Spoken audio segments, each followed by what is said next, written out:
Donc voici la première partie du programme de première ES. Donc c'est un thème obligatoire qui s'intitule donc du génotype au phénotype, application biotechnologique. Donc si les termes de ce titre ne vous évoquent rien, on va commencer par faire un rappel. Donc c'est un rappel de la classe de seconde. Tout d'abord, on a vu l'année dernière, et vous avez commencé à apercevoir ceci en classe de troisième, tous les êtres vivants possèdent de l'ADN. Et cet ADN, c'est un support de l'information génétique. La particularité, c'est que l'on retrouve au niveau de la structure de l'ADN et de la fonction de l'ADN la même chose, quel que soit l'être vivant en question. C'est pour ça que l'on dit que l'ADN est le support universel de l'information génétique. La structure et la fonction de l'ADN est la même chez tous les êtres vivants. Quelle est justement cette structure de l'ADN? Eh bien, l'ADN, c'est une double hélice qui est constituée de deux chaînes, et les chaînes sont une succession de nucléotides. Alors, en détail, les nucléotides, on a vu en classe de seconde, c'est un phosphate, un sucre, le désoxyribose, et une base azotée parmi 4 possibles. Pour simplifier, on va dire que l'ADN, c'est constitué donc de deux chaînes, c'est une double hélice constituée de deux chaînes, qui est la succession de nucléotides. On va simplifier le terme nucléotide simplement aux bases azotées, les 4 possibles, adénine, thymine, guanine et cytosine. Pourquoi? Parce que c'est cette alternance de ATCG, on va le voir après, qui est à l'origine du code génétique. Alors, à noter en plus que comme il y a deux chaînes, donc l'ADN est une molécule constituée de deux chaînes, eh bien, les chaînes sont complémentaires l'une à l'autre. Comment s'effectue la complémentarité? Eh bien, quand sur une chaîne on trouve un adénine, tout de suite en face, sur la chaîne suivante, on trouve une thymine. De même, si on trouve une cytosine sur une chaîne, en face de la cytosine, liée à elle, on trouve la guanine. Donc il y a une complémentarité AT et CG.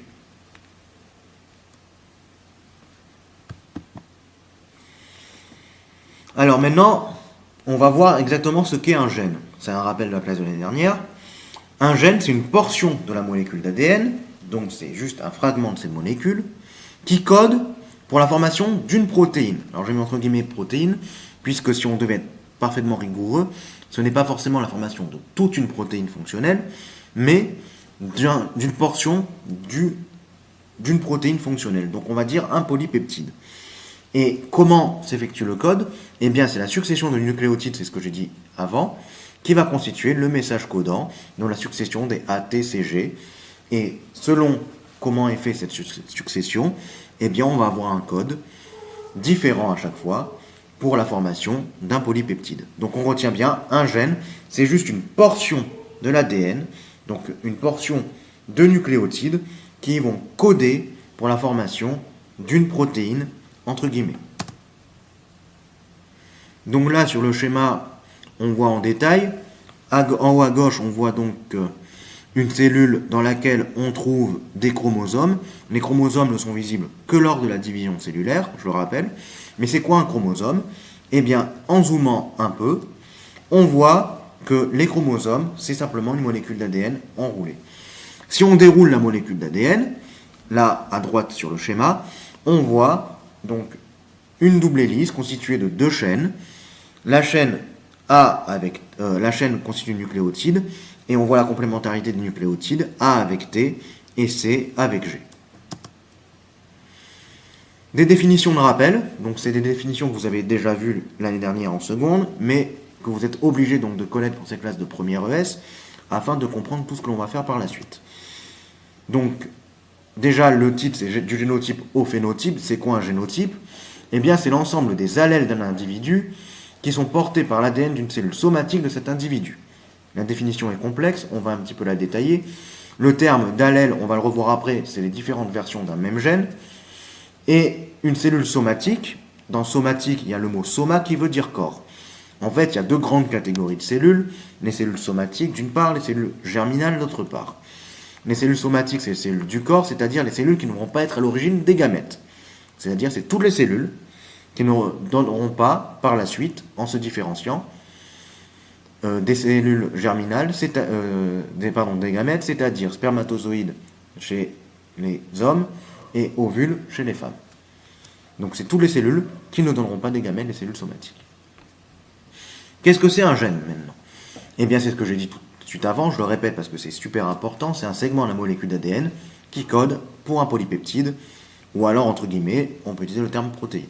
Sachant bien sûr derrière que la protéine, c'est une molécule qui est en fait un assemblage de plusieurs polypeptides. Qu'est-ce qu'un allèle?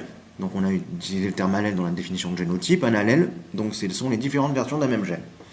Ça veut dire quoi? Ça veut dire qu'à un gène correspondent des informations différentes pour un caractère. Ce sont les allèles. En termes plus simples, en imaginant que la couleur des yeux ne soit codée que par un gène. Eh bien, il y a plusieurs couleurs des yeux. Il y a les yeux bleus, les yeux verts, les yeux marrons, etc. Eh bien, toutes ces différentes versions de couleur des yeux, ça veut dire qu'il y a le gène couleur des yeux qui est différent chez les individus. Ceux qui ont les yeux bleus n'ont pas le même gène couleur des yeux que ceux qui ont les yeux marrons. Pourtant, le gène code pour l'information couleur des yeux. Eh bien, les différentes versions de ce gène, c'est-à-dire la version bleue, la version marron, la version verte, la version noire, etc., eh bien, ces différentes versions d'un même gène, c'est ce qu'on appelle un allèle. Maintenant, dans le titre, on a le terme du génotype au phénotype. C'est quoi le phénotype? Le phénotype, c'est l'ensemble des caractères observables, que ce soit les caractères anatomiques, morphologiques, moléculaires, physiologiques ou éthologiques, qui caractérisent un être vivant donné. En gros, c'est l'expression du génotype. Ça implique quoi? Eh bien, il y a le gène couleur des yeux, c'est un code. Et qu'est-ce qu'on voit en résultat? On voit le phénotype, on voit des yeux bleus. Si on devait faire une analogie avec le monde informatique, eh bien, quand vous utilisez un ordinateur, vous voyez le résultat à l'écran du code informatique qui, à sa base, est simplement constitué d'un code binaire, 0 et 1.